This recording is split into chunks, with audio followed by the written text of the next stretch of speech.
December 12th ഞങ്ങളുടെ wedding anniversary ആണ്. 31st wedding anniversary.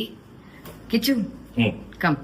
സാധാരണ വെഡിങ് ആനിവേഴ്സറി ദിവസങ്ങൾ കിച്ചു സാധാരണ ഓർക്കാറേ ഇല്ല, പലപ്പോഴും മറക്കാറാണ് പതിവ്. അന്ന് എവിടെയെങ്കിലും പുറത്തു പോകാമെന്നോ അങ്ങനെ അധികം നടന്നിട്ടേ ഇല്ല. ഫ്യൂ ടൈംസ് എപ്പോഴോ ഇതുപോലെ നമ്മൾ എനിക്ക് ലോങ് ബാക്ക് എപ്പോഴും സിമിയൊക്കെ ഉണ്ടായിരുന്നു. അപ്പൊ നമ്മളൊരു ദിവസം സൗത്ത് പാർക്കില് ഞങ്ങളുടെ വെഡിങ് ആനിവേഴ്സറിക്ക് ഡിന്നറിന് പോയി. അല്ലെങ്കിൽ എന്തെങ്കിലും ചെറിയ രീതിയിലോ ഇന്ന് കിച്ചണോട് പറയും നമുക്ക് ഇന്നൊന്ന് വെളിയിൽ ഡിന്നർ കഴിക്കാൻ പോയാലോ. അപ്പൊ ഞാൻ പൊതുവേ ഹോട്ടൽ ഡിന്നർ കഴിക്കുന്ന അത് വലുതായിട്ട് താല്പര്യമുള്ള ഒരാളല്ല ഞാൻ.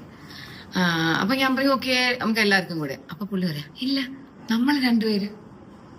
അപ്പൊ നമ്മൾ രണ്ടുപേര് മാത്രം. എന്താ അങ്ങനെ പറയാ നമ്മൾ രണ്ടുപേര്? പിന്നെ നമ്മൾ പ്രൊഡ്യൂസ് ചെയ്തല്ലേ പിള്ളേരൊക്കെ. അവർക്ക് മതിയായി. അപ്പൊ നമ്മ പറയാ അച്ഛൻ അങ്ങനെ പറയല്ലേ പാവം, അപ്പൊ നിങ്ങൾ രണ്ടുപേരും കൂടെ പോ എന്താ. അപ്പൊ എവിടെ പോവാന്ന് അങ്ങനെ ആലോചിച്ചപ്പോ കിച്ചു പറഞ്ഞ എവിടെയെങ്കിലും സമാനമായിട്ട് ഇരിക്കാൻ പറ്റണം, ബീച്ച് വേണം. അപ്പൊ ഒരു സ്ഥലം എന്റെ മനസ്സിൽ പോയി, അങ്ങനത്തെ സ്ഥലം. ബട്ട് അത് ഭയങ്കര ദൂരെയാണ്.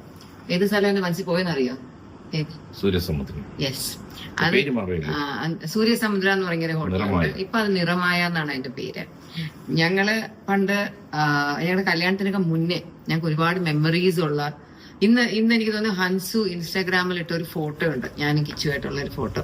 അത് സൂര്യസമുദ്രയിൽ എടുത്താണ്. അപ്പൊ സൂര്യസമുദ്രയില് ഞങ്ങള് കുറെ പ്രാവശ്യം പോയിട്ടുണ്ട്. നമുക്ക് ഒത്തിരി മെമ്മറീസ് ഉള്ള സ്ഥലമാണ്. കടലും വളരെ പീസ്ഫുൾ ആയിട്ട് ഇരിക്കുന്ന ഒരു സ്ഥലം.